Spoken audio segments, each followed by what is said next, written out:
Now on to our Patriot Report. Back in 2016, our next guest decided to take her patriotism to a whole new level when she redecorated her home from top to bottom in red, white, and blue.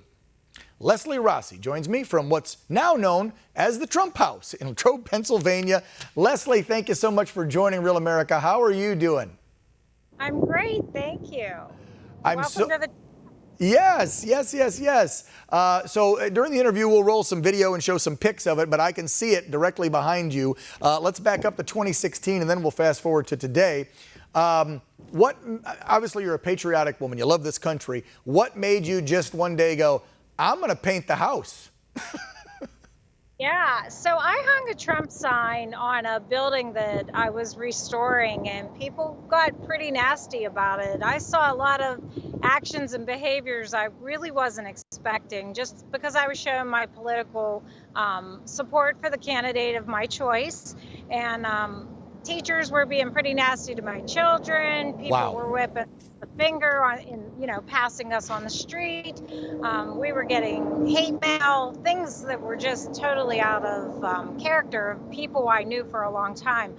Someone wrote a letter to the editor to our local newspaper, and it wasn't very nice. And I just told my children, we can take this or we can go bigger. And so we did. Wow. Good for you. And isn't that pretty ironic that the party of so-called tolerance and acceptance of all, look how they treat you when you simply exercise your freedom of speech. I find that anyone that is voting on that left side of the ticket, when you see the hypocrisy of what they have done to any Trump supporter over the last 4 years, ruin their business, try to ruin their personal life, whatever it may be, like happened to you, they expect us to then vote for them. It disgusts the hell out of me. All right, so that's why you decided, I love that phrase, it's go big or go home. So you went big, and tell folks what you did, because we can see the outside, and I see you got dozens of people there. Besides painting the outside of the house and getting everything that you can find that has President Trump's name or face or image on it, you turned the house into what else? Because you do a bunch of stuff inside there. Sure, we do. So our guests, they come here, and the most important thing people did in this election season was flip parties. So on a Saturday, we may have given out 100 registration forms, and voters could register or they could flip parties. And we always teased them and said, from the goofy party to the other side. And so we had a lot of fun with that. I ran for delegate in the primary, and a lot of people that liked me and knew me could not vote for me because they didn't really realize they were Democrats and you had to vote your party in the primary. Right. So that was a really nice tool to say, hey, I wasn't on your ballot because you're a Democrat. Do you want to switch? And they would say, you bet I do.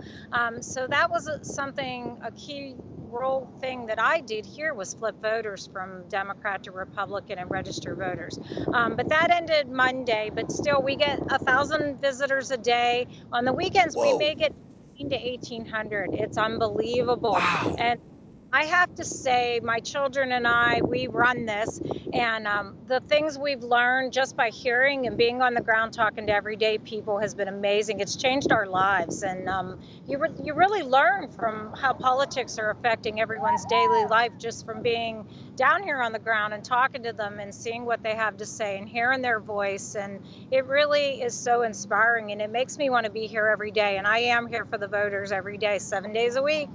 I love that I just heard somebody in the background that must have bought a sign from your store there, your house, go, woohoo! We do not sell a thing. They get a shirt, a hat, they get a yard sign, they get a flag. You give it to them?